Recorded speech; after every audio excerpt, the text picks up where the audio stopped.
오셔서 십자가 지시고 죽으셨지만 무덤에서 일어나셔서 이제 하나님의 보좌 우편에 계신 주님, 그리고 우리를 위해서 다시 오실 주님을 기다리며 주의 이름을 높여드립니다.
먼저 팔복을 말씀하셨잖아요. 8가지 복을 말씀하셨는데 우리가 그냥 팔복이라는 그 단어만 생각하면 사람들이 쉽게 그렇게 생각하겠죠. 아, 예수님이 역시 산상수훈 우리에게 말씀을 주시면 제일 먼저 복에 대해서 말씀하셨구나. 역시 그렇지. 그래, 어떤 복을 받아야 되는가. 그래서 막 복에 대한 기대감을 가지고 이 말씀을 만약에 봤다면 굉장히 혼란에 빠질 수도 있어요. 왜냐하면 예수님이 말씀하신 복은 전혀 우리가 생각하는 복과는 딴판인 복을 말씀하셨거든요. 가난이 복이라고 말씀하시고 마음이 청결함이 복이라고 하시고 온유함 당시의 비겁함이나 본격이었거든요. 의를 위해 핍박을 받아야 복을 받는다고 하시고 이런 이해할 수 없는 복을 말씀하셨어요. 근데 이 복은 무엇이냐면 너희가 이제 하나님의 나라의 백성으로 예수 그리스도를 믿음으로 하나님 나라의 백성으로 우리가 이미 들어왔다면 이제 너희는 세상과는 다른 삶을 살아야 된다 이거예요. 그 다른 삶이 뭐냐? 하나님 나라의 백성으로서의 삶의 원리가 뭐냐? 그것을 딱 압축해 놓은 게 바로 팔복이라는 거예요. 그게 복된 거예요. 그러니까 예수님이 선언하신 복은 이 땅에서 잘 먹고 잘 살고 돈 많이 벌고 더 큰 집에 살고 더 좋은 차를 타고 승진 잘 되고 좋은 대학 가고 공부 잘하고 자녀들이 잘 되고 장수하고 건강하고 이게 복이 아니라는 거예요. 이거는 하나님의 나라의 복과 아무 관련이 없다는 거예요. 하나님의 나라는 이 모든 것들이 필요가 없는 나라이기 때문에 우리가 부족함을 느끼지 않는 나라이기 때문에 우리가 이 땅에서 생각하는 그런 복의 개념과는 차원이 다른 하나님 나라의 백성으로 가져야 될 우리의 기본적인 삶의 자세를 예수님은 교훈해주고 있는 것이죠. 근데 그렇게 이제 살으라고 하셨어요. 팔복을 말씀하시면서 이런 자가 복이 있다, 이런 자가 복이 있다, 이런 자가 복이 있다라고 말씀하셨는데 자, 그런 삶을 사는데 산속에 들어가서 살지 말라는 거예요. 야, 그래, 나는 이제 하나님의 백성이지. 그래, 마음이 청결하게 살아야지. 심령의 가난함으로 살아야지.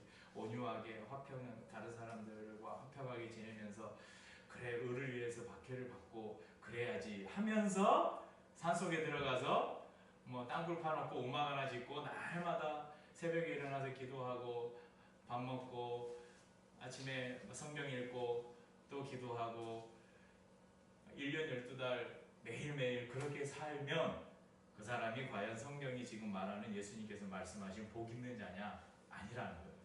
예수님 그 이후에 팔복을 말씀하신 이후에 뭐라고 말씀하셨어요? 너희는 세상의 소금이다. 빛이다. 소금은 맛을 잃으면 안 된다. 그러니까 짜게 하라는 거예요. 세상 가운데서 너희의 맛을 나타내라는 것이죠. 너희는 세상의 빛이다. 야, 빛 가지고 말대박 안에 누가 빛을 가둬놓냐? 빛은 등경 위에 둬야 된다. 그래야 온 집이 밝고 온 동네가 밝아질 것이다. 그러니까 이런 그리스도의 인의 삶, 하나님 나라의 백성으로서의 삶을 숨어서 지내지 말고 드러내어서 사람들에게 보이라고 예수님은 말씀하셨어요. 그리고 이제 오늘 말씀에서 예수님은 이런 말씀을 하십니다. 오늘 17절 한번 같이 다시 읽어볼까요?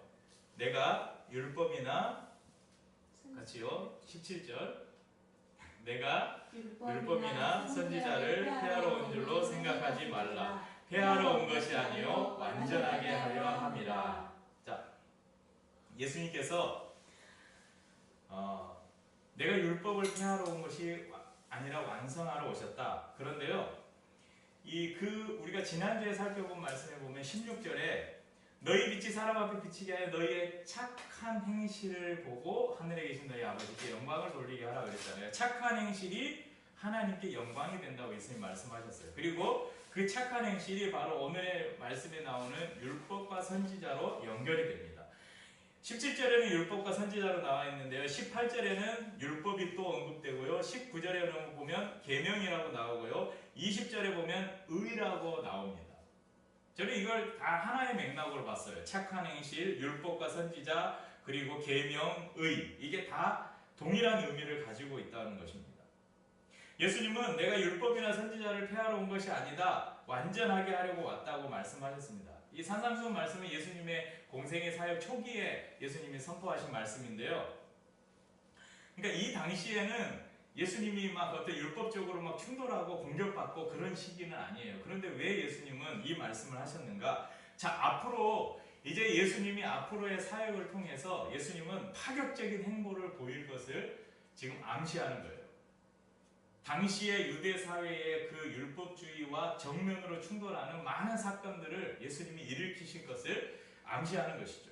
그래서 사람들로부터, 특별히 율법주의자들로부터 예수님은 율법을 반대하는 사람이다, 저 사람은 율법을 없애려고 하는 사람이다라는 공격을 받을 것을 예수님은 미리 아시고 예수님은 먼저 선언하신 거예요. 나는 율법을 폐하러 온 것이 아니다. 나는 율법을 완성하러 왔다. 여러분, 구약의 율법은 어떤 역할을 했는지 아세요? 구약의 율법. 율법은 어떤 역할을 할까요?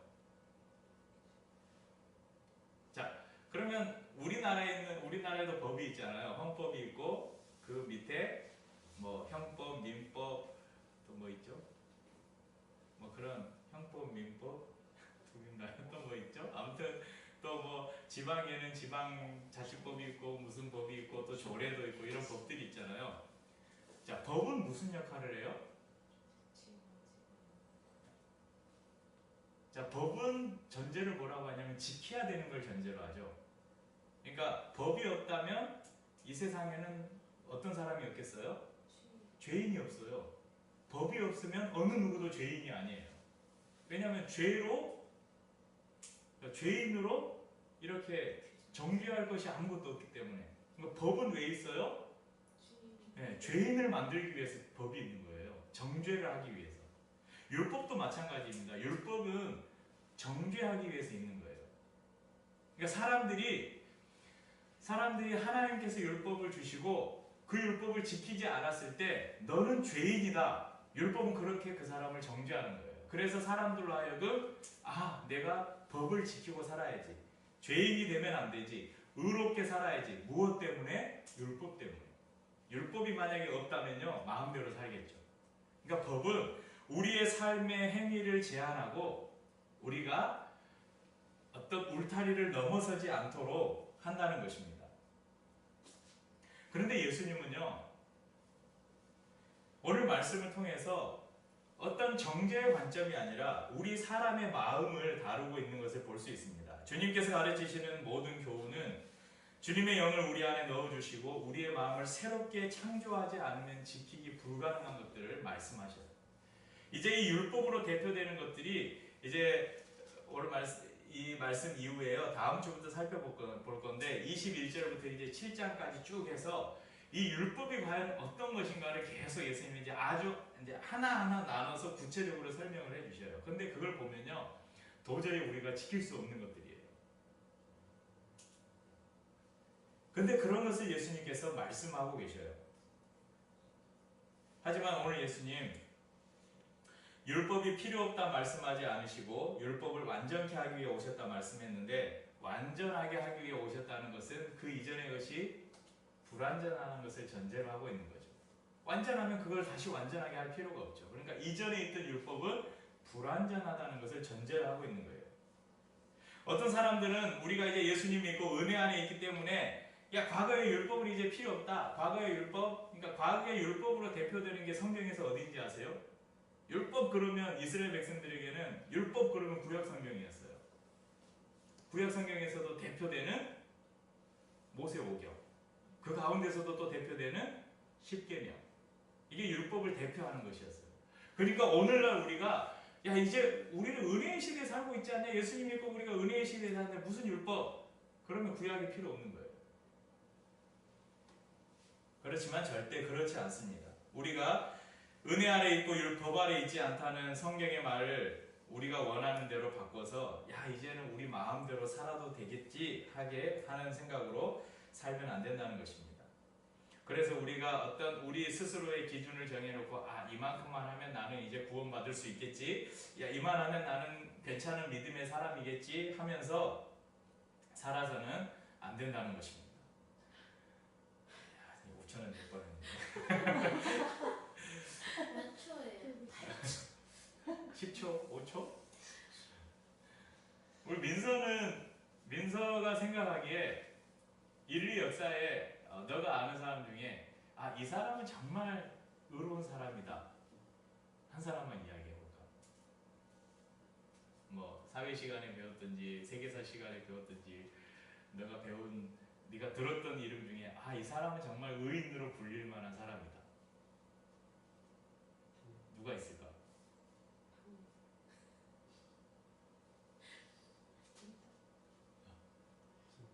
어? 생각 좀 하고. 윤서는? 세종대. 세종대왕. 세종대왕이 그래 의로울까? 예, 근데 대부분 왕들은 별로 의롭지가 않아. 똑똑하고 정말 백성들을 사랑하고 했는데 어렵다. 선하다, 착하다, 정의롭다. 이순신. 네, 이순신도 되고. 우리나라 사람만 알잖아. 좀 세계적으로 좀 알만한. 마더 테레사. 그렇지요, 마더 테레사. 그래서 마더 테레사 같은 거는 앞에다가 성령, 거룩한 여자다. 그래서 막 그런 거의 막 우상시하다시피 하잖아요. 또 마하트마 간디, 평화의 사람 간디, 넬슨 만델라, 이런 사람들 참 의로운 사람들이다 이야기하죠. 또 인류를 위해서 정말 많은 공헌을 한 슈바이처 박사, 그런 사람들 참 의로운 사람이다. 자기의 그러니까 의롭다는 사람들의 공통적인 거에는요 보면 자기를 높이지 않아요. 항상 낮은 곳으로 가는 사람들이죠. 그래서 대부분 높은 자리에 있는 사람들은 솔직히 의롭기가 쉽지가 않아요. 자, 그런데요, 예수님 당시로 가볼게요. 예수님 당시에 유대 사회에서 이스라엘 백성들에게 가장 의롭다고 칭찬받는 사람들이 누구였을까요?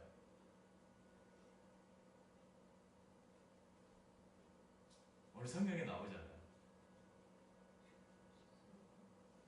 선지자. 오늘 성경에 선지자는 아니고 20절에 나오고 있어요. 20절에. 서기관 바리새인. 네, 서기관 바리새인이 나와요. 이 당시에 예수님 당시에 이 율법의 의, 그러니까 가장 의로운 사람, 하나님의 말씀, 하나님의 법인 율법을 가장 잘 지키며 사는 사람들이 누구였나? 대표적인 사람들이 서기관과 바리새인들이었어요. 자, 서기관과 바리새인들이 잘 모르니까 오늘 답을 못 찾았잖아요. 서기관들은 누구냐면 당시 이스라엘에는 두 가지 서기관이 있었는데요. 국가 공무원, 그러니까 나라의 일들을 기록하고 하는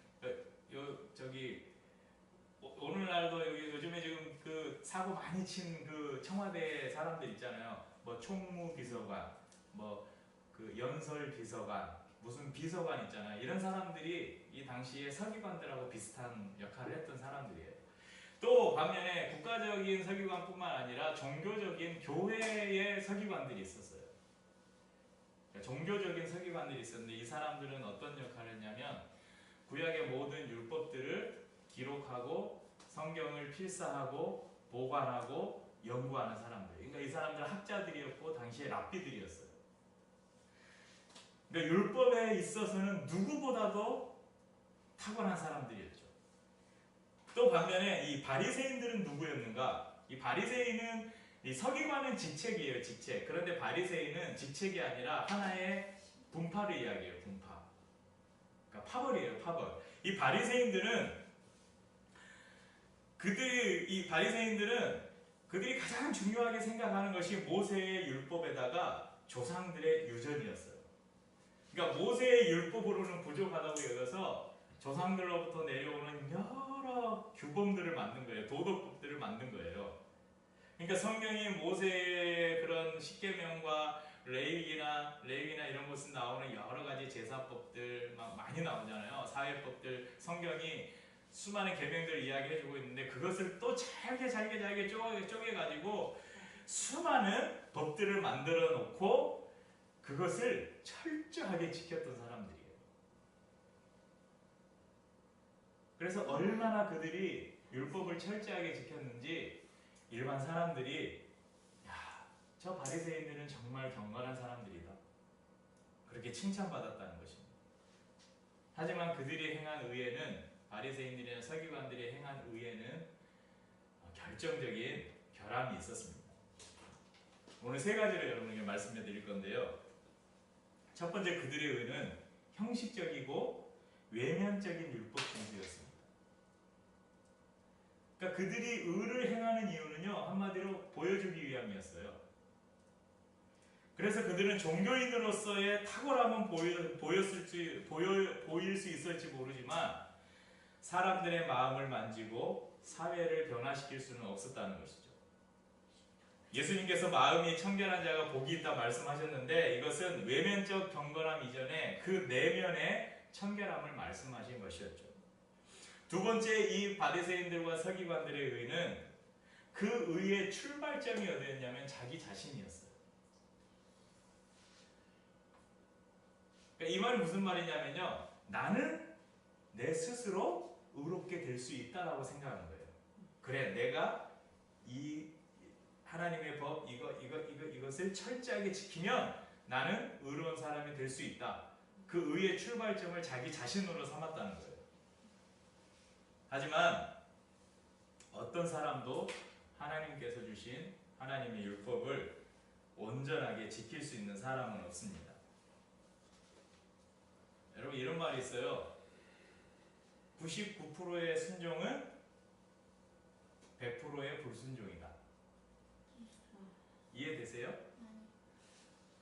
자, 하나님께서 100가지를 지키라고 하셨어.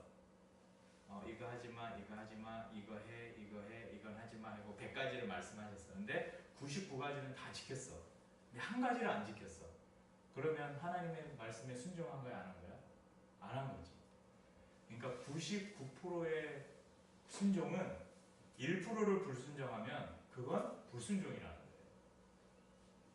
그러니까 하나님이 우리에게 주신 율법을 100% 지킨다는 것은 사람에게 있어서 불가능한 일이에요. 그러니까 그 100% 지킨다 이거는 예수님이라는 거예요. 자기가 하나님이라는 거죠.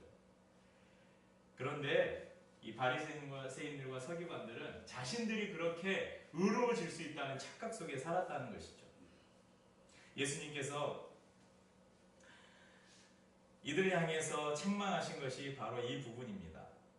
예수님은 의에 줄이고 목마른 자가 복이 있다 말씀하셨어요. 그러니까 내가 의로워질 수 있다라고 스스로 착각하는 것이 아니라 나는 스스로 의로울 수 없습니다. 그래서 나는 의에 목마릅니다. 이렇게 의에 목말라 하는 사람을 예수님은 찾으신다는 것입니다. 어떤 사람도 어떤 인간도 스스로 의를 만들어낼 수는 없습니다. 세 번째, 바리새인들과 서기관들의 의의 문제는요, 하나님이 아닌 자신들을 높이는 의였습니다. 16절 말씀처럼 우리가 착한 행실로 살면 하나님이 영광을 받으시죠. 그런데 이 바리새인들과 서기관들은 그렇게 철저하게 율법을 지켰지만 이들을 통해서 하나님은 절대 영광을 받지 않으셨어요. 왜냐하면 하나님이 받으실 영광을 바리새인들과 서기관들이 자기들 스스로가 가로채 버렸다는 것이죠. 그러니까 광장 내거리에서 수많은 사람들이 보이는 곳에서 하늘을 우러러 손을 들고 큰 소리로 기도하면서 사람들이 지나가면서 저 사람은 참 경건한 사람이네. 저 사람은 일주일에 몇 번씩 금식하고 정말 율법을 잘 지키는 사람이네. 그렇게 칭찬 다 받아버리고 자신들의 모습, 자기의 모습만 이렇게 드러내다가 하나님이 받으실 영광 그 사람들이 다 가로채 버린 것이죠.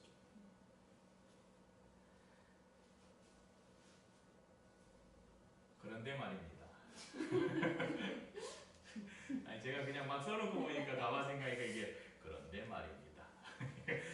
우리가 일반적으로 이 서기관들, 바리새인들이 나쁜 사람이라고 이해하고 있잖아요. 그래서 예수님께서 하도 성경에 이 독사의 자식들아, 이 회칠한 무덤들아 막 뭐라고 하셨잖아요. 그런데 여러분, 과연 여러분들은 만약에 이 시대에 우리가 살았다면 여러분들이 바리새인들과 서기관들만큼 율법을 지키며 살 수 있을 거라고 생각하세요? 서기관들과 바리새인들이 잘못된 율법 준수에도 불구하고 당시 백성들의 존경과 인정을 받았다는 것은요, 당시의 일반 사람들은 그런 삶을 살 수가 없었다는 거예요. 그런 삶을 꿈꿀 수도 없었다는 거예요. 그러니까 막 우러러본 거예요. 이 사람들을 어떻게 저렇게 살 수 있지? 그래서 그런 존경을 받은 것이죠. 과연 저희가 예수님 당시의 서기관들이나 바리새인들만큼 하나님의 율법을 지키며 살 수 있을까? 다시 한번 우리에게 질문해 보기를 원합니다. 20절 말씀에서 예수님께서 우리에게 말씀하셔요. 20절 보실래요? 한번 읽어봅시다. 내가 너희에게 이르노니 너희 의가 서기관과 바리새인보다 더 낫지 못하면 결코 천국에 들어가지 못하리라. 큰일 났습니다.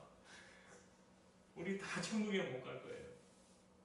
예수님 그랬잖아요. 우리의 의가 바리새인과 서기관들보다 낫지 못하면 천국에 못 간대요. 여러분들 바리새인들과 서기관들만큼 율법 지키셔요? 지키고 살아요? 그 사람들이 얼마나 율법에 철저한 사람들인지 모르시죠? 그런데 예수님께서는 우리에게 절망적인 선언을 하셔요. 바리새인들과 서기관들보다 의롭지 못하면 못 들어간대요. 이것은 우리를 절망시키는 말씀이 아닙니다. 바리새인들과 서기관들보다 더 의롭게 살아야 천국에 들어갈 수 있다는 이 말씀은 다른 쪽으로 생각하면 바리새인들과 서기관들처럼 살지 말라는 말씀입니다. 바리새인들과 서기관들처럼 돼서는 안 된다는 말씀입니다. 예수님께서는 오늘 우리의 성향 자체가 근본적으로 바뀌기를 원하시고 의식적인 동기뿐만 아니라 무의식적인 동기까지도 의로워져야 된다고 말씀합니다. 아까 말씀드린 바리새인들의 그 세 가지 그들이 행했던 의의 문제, 형식적인 율법 준수, 보이기 위한 율법 준수, 내가 스스로 의로워질 수 있다고 착각했던 그 율법 준수, 그리고 율법 준수를 통해서 하나님이 아닌 자신들이 영광을 받기를 원했던 그런 율법 준수의 그 마음들을 다 내려놓아야 한다는 것입니다. 이것은 어떻게 가능하느냐? 우리 자신이 마음을 비우고 예수 그리스도를 우리 안에 채우고 우리의 생각을 내려놓고 예수님의 생각을 우리 안에 채울 때에만 가능해지는 것입니다. 그래서 주님의 마음과 우리의 마음이 일치될 때 우리는 이런 주님이 원하시는 의를 행할 수 있습니다. 분명 이 바리새인과 서기관들은 의를 행했습니다. 그러나 예수님의 제자들의 의가 그들의 의보다 훨씬 뛰어나야 한다고 말씀합니다. 그것은 저와 여러분들에게 주시는 말씀이기도 합니다. 그렇다면 오늘 그리스도께서 요구하고 계시는 그 의의 본질이 무엇인가? 그 의의 본질은 바로 하나님께서 우리를 창조하실 때 우리에게 부여해 주신 의입니다. 바로 우리를 창조하시고 하나님께서 뭐라고 말씀하셨어요? 보시기 심히 좋았다. 의로웠다는 것이죠. 다른 흠이 없다는 거예요. 그런데 이 의가 어떻게 사라져버렸어요? 죄로 말미암아 사라져버렸죠. 그럼 이 의를 다시 회복하려면 어떻게 해야 돼요? 이 죄와 단절돼야죠. 근데 이것을 우리가 할 수 없다는 거예요. 바리새인들과 서기관들은 율법을 지키면 이게 가능하다고 생각했던 거예요. 그런데 이건 절대 가능하지 않습니다. 오직 이 문제를 해결할 수 있는 것은 예수 그리스도밖에 없다는 것입니다. 필포트라는 분이 이 본문을 해석하면서 이 의를 이렇게 설명했습니다. 그리스도께서는 그가 그들을 위해서 율법에 순종하심으로 말미암아 세우신 외면적인 의를 의미하신 것이 아니라, 그러니까 외면적인 바리새인들이 말한 그런 율법이 아니라 그들 안에서 성령으로 말미암아 세우신 내면적인 의를 말씀하신 것이다. 그러니까 너희들의 의가 바리새인들과 서기관들보다 더 나아야 천국에 갈 수 있다라고 말씀하신 그 말씀의 의는 율법을 열심히 지켜서 하는 외면적인 의가 아니라 우리 안에 거하시는 성령으로 말미암아서 우리에게 허락하신 내면적인 의를 통해서 우리는 그들보다 더 나은 의, 그것으로 천국에 갈 수 있다는 것입니다. 중세 성직자들은 삶의 책임을 버리고 자신들을 세상과 단절시키기 위해 산속으로 들어갔습니다. 그들이 원하는 것은 내가 어떤 사람, 그리스도의 사람이 되는 것이지 그리스도의 사람으로 어떻게 행하는 것에 관심이 있지 않았습니다. 오늘날도 많은 교회 지도자들 그리고 성도들이 나는 어떤 성도가 되어야 할 것인가. 지금 요 며칠요. 저도 이제 어제 오늘 그런 그 페이스북에 기사들 많이 봤는데 저 유명한 목사님 한 분의 책이 요즘에 또 논란의 중심에 올라섰어요. 제가 뭐 자세히 내용을 보지 않았는데 대충 보니까 뭐 감이 와요. 저기 성남인가 저희 가면 선한목자교회라고 네, 아주 큰 교회가 있어요. 거기에 유기성 목사님이라는 분이 있는데 그분이 책을 하나 내신 것 같아요. 영성일기라는 책. 영성일기라는 책을 냈는데 그 책이 이제 강조하는 것이 뭐냐면 그 예전에 로렌스 형제가 냈던 하나님의 임재 연습이라는 책을 저도 한 2번 정도 읽어봤는데, 그러니까 24시간 우리가 날마다 주님을 생각하고 주님과 교제하고 주님을 묵상하고 살아야 된다. 그러면서 그런 자기의 영성 일기를 써봐라. 뭐 그런 내용이에요. 그런데 이제 이것을 비판하시는 분들이 공통적으로 이야기하는 게 이런 영성 일기가 개인 이기주의, 그러니까 개인 영적 이기주의를 만들어낸다는 거예요. 그러니까 나만 골방에서 기도하고 나만 열심히 말씀 보고 나만 하나님의 생각 가지고 살면 된다는 거예요. 그래서 24시간 주님과 동행하며 살면 주님이 기뻐하신다는 거예요. 한편으로는 맞는 말이죠. 틀린 말 아니에요. 그렇게 살아야죠. 우리가 24시간 주님과 동행하는 게 얼마나 중요해요. 그런데 문제는 뭐냐면요. 주님은 우리와 날마다 우리와 교제하길 원하시는데, 예를 들어서 그거예요. 오늘 아침에 어떤 페북에는 어떤 분이 이제 이런 비유를, 저도 이런 비유를 옛날에 설교하면서 쓴 적이 있는데요. 사랑하는 남녀가 있잖아요. 두 사람의 마음은 뭐예요? 24시간 같이 있고 싶은 거예요. 떨어지기가 싫은 거죠. 그래서 결혼을 하잖아요. 그 데이트하고 나서 집에 데려다주고 헤어질 때마다 어떻게 헤어져? 막 그러다가 우리 헤어지지 말고 같이 있자. 그래서 이제 결혼해서 같이 살자 그러잖아요. 그런데 여러분 생각해 보세요. 사랑하는 남녀가 24시간 붙어 있어요. 지금 그건 건강한 이성교제, 건강한 연애라고 할 수가 없어요. 건강한 연애는 뭐예요? 서로가 각자 다른 집에서 살고 있잖아요. 결혼 전이면 다른 집에서 아침에 일어나서 자기가 있는 직장에 가서 열심히 일을 하고 자기가 만나야 될 사람들을 만나고 또 둘이 시간을 맞춰서 만나서 즐거운 데이트를 하고 시간이 되면 각자 헤어져서 자기의 집에서 부모님께 해야 될 일들을 하고 또 자신의 관계 안에서 있는 사람들과 좋은 관계를 가지고 자신의 이웃들과 함께 삶을 살고, 그게 건강한 연애죠. 시간 날 때마다 둘이 붙어 있는다고? 그래서 이 사람 만나야 돼서 다른 사람들과 만나면 다 취소하고 뭔가 내가 사회 안에서 무슨 역할들을 해야 되는데 나는 연애해야 돼. 나는 저 사람과 있는 게 행복해. 그런 것들을 다 끊고 하는 게 건강한 연애일 수 있냐 이거죠. 여러분 건강한 연애를 하는 커플들은 어떻게 하는지 아세요? 막 그 좀 철없는 남자가 오늘 데이트하고 싶어, 같이 있고 싶어 막 그러면 좀 생각 있는 여자는 이렇게 해요. 아니 오늘은 만나지 말고 저기 운동해. 아니 누구 좀 만나서 좀 그런 사회적 대인 관계 좀 잘해. 이렇게 하겠죠. 날마다 자기 옆에 붙여놓고 자기 옆에다 딱 데려다 놓고 감시하고 그러지 않겠죠. 그러니까 주님과의 관계를, 우리와 주님과의 관계를 이렇게 생각해 보자는 거예요. 주님은 우리가 교회당 안에서 24시간 엎드려서 성경 읽고 말씀 보고 밥 먹는 시간 빼고 날마다 성경 보고 말씀 보고 아니면 전도하러 가고 이거 원하지 않는다는 거예요. 예수님은 우리가 어디에서나 함께 하시잖아요. 우리가 설거지를 할 때도 함께 하시잖아요. 공부를 하고 있을 때도 함께 하시잖아요. 직장에서 일을 할 때도 함께 하시잖아요. 예수님은 우리에게 너희를 세상에 보낸다고 말씀하셨어요. 그러면 우리의 영성일기는 어디에서 써야 되냐?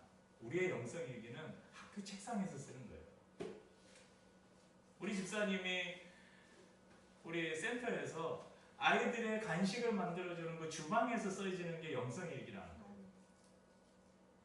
학원에서 아이들을 가르치는 그 교실 안에서 영성일기가 쓰여져야 된다는 것이죠.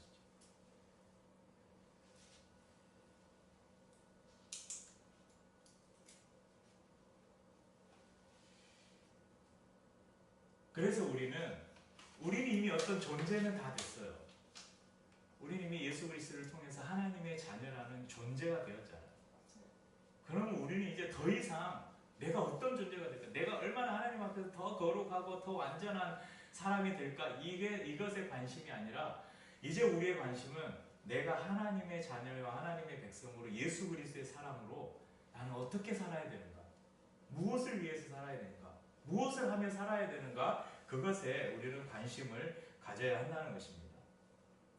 예수님께서 존재만으로 평가하셨다면 분명하게 바리새인들과 서기관들이 저희들보다 더 좋은 평가를 받았을 것입니다. 그렇지만 예수님은 우리에게 더 나은 의를 요구하고 계신다는 것이죠. 이 말씀 안에서 우리의 존재가 의로워져야 함과 동시에 우리의 행위도 마땅히 그들보다 뛰어나야 함을 알 수 있습니다.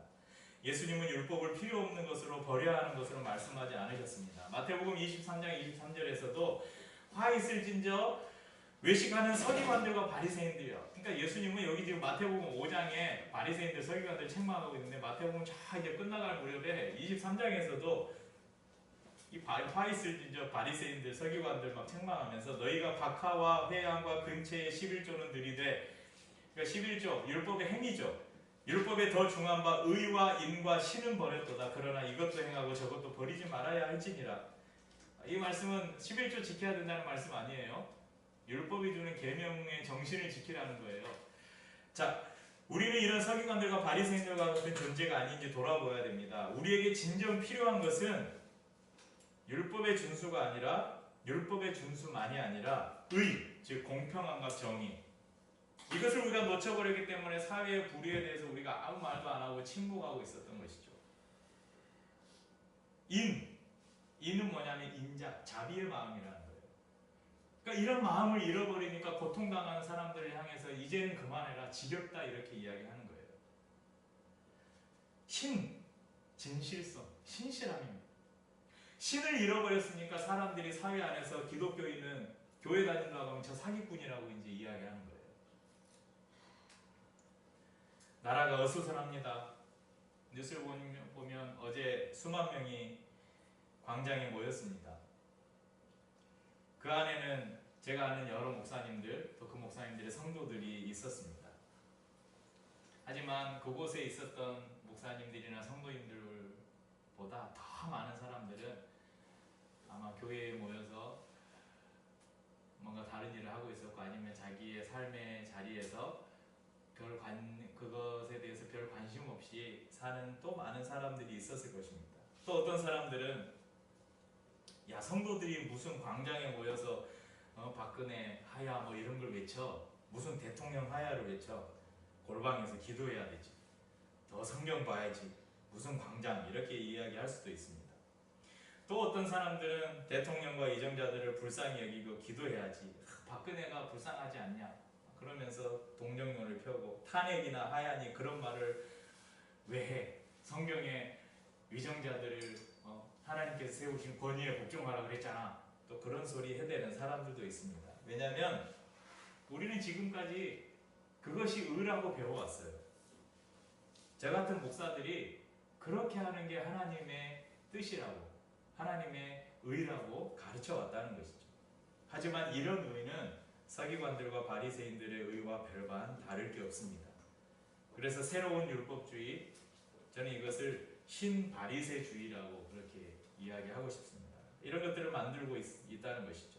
예수님은 그 의를 뛰어넘을 것을 말씀합니다. 우리의 종교적, 외적 경건만큼 사람의 마음을 이해하고 공감하는 의를 원하십니다.